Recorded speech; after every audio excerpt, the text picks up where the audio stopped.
concept behind Lipmotor's C1 is simple. Why haul around 4,000 pounds of car? We can ride a self-stabilizing two-wheeler that marries all the creature comforts of a car with the performance and efficiencies of a motorcycle. So you're calling this the C1, which stands for? Concept 1, yeah. And some people would just say this is magic, but it's really gyroscopes. So can you talk a little bit about what do gyroscopes do in this application? When I was 25, I was building 2 biodiesel SUVs in tandem production, and one of them almost fell on me and killed me. So I started to think about why do we need all this car. The inefficiencies became very apparent, so I decided to cut the car in half and build the perfect commuter. How did the gyroscopes come into play? That's the only way to stabilize a motorcycle at rest. It's not based on Segway technology, but it's a lot more like a large top or a dreidel. We just have a very heavy dreidel spinning at a very high speed. So that creates stability at all times, and it creates safety. These gyroscopes have never been used this way before, right? What are gyroscopes normally used for? I mean, everybody knows them in the Segway application, but what are they normally for, like especially the size? The last digitally controlled gyroscope was the Hubble Space Telescope. That wasn't a commercially available vehicle, but gyro cars have been used throughout the last century. There's one in 1913, one in 1967. The first gyroscope was used actually for steerable torpedo back in 1887. There are actually 2 gyroscopes working in tandem here. There are 2 gyroscopes working in tandem, both counter-rotating, working together to maintain your balance in a turn or at rest. There are a lot of impressive things about this vehicle, especially as you have planned for the production version.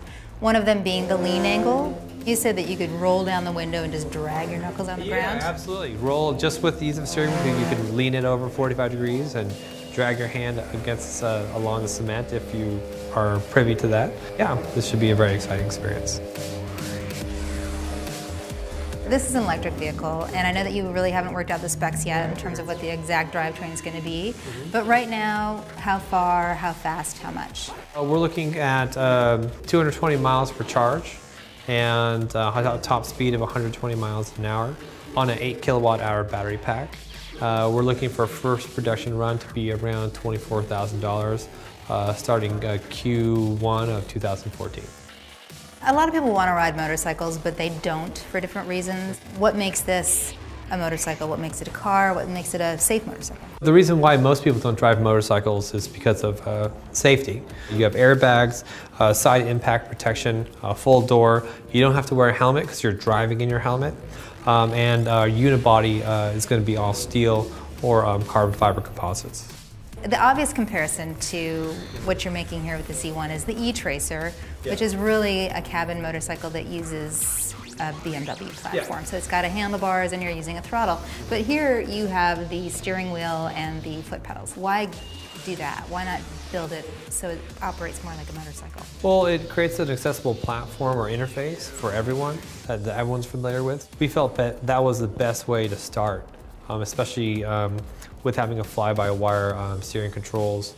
It just makes the exhilaration of a motorcycle accessible to everyone and not just a select few. What could this theoretically be hit by and still remain standing? Any normal sedan, you'd be able to get T-boned in an intersection and the vehicle would scoot. Same thing with any SUV. It's basically an untippable motorcycle. It really brings the safety of a car on the motorcycle platform. Can people carry anything back here? You'll be able to bring a second passenger or put 4 grocery bags in the rear and a carry-on. You can put your suitcase or your purse or your laptop bag right next to you. You have 2 versions of this here. Right now you have the model and then you also have the drivable prototype. So when I was out there testing it, right now the maximum speed is 10 miles per hour. Only one of the 2 gyros was working. As I was driving, these guys were around me. One of them had a laptop. Can you explain what was going on? Unbalanced, right? That laptop is basically just like on iPhone apps. Is you can actually program the entire vehicle. You can the control system for the front wheel drive, the rear wheel drive, the actual gyros. You can dictate and program the vehicle to do a trek like a stoppie or to drift into a parallel parking space. There's a lot of creative turns that anyone could actually execute. So you wouldn't have to spend 1,000 hours on a motorcycle as a stunt rider to learn how to drift your motorcycle. You could just buy the program for it. So basically there's an app for drifting. Yeah.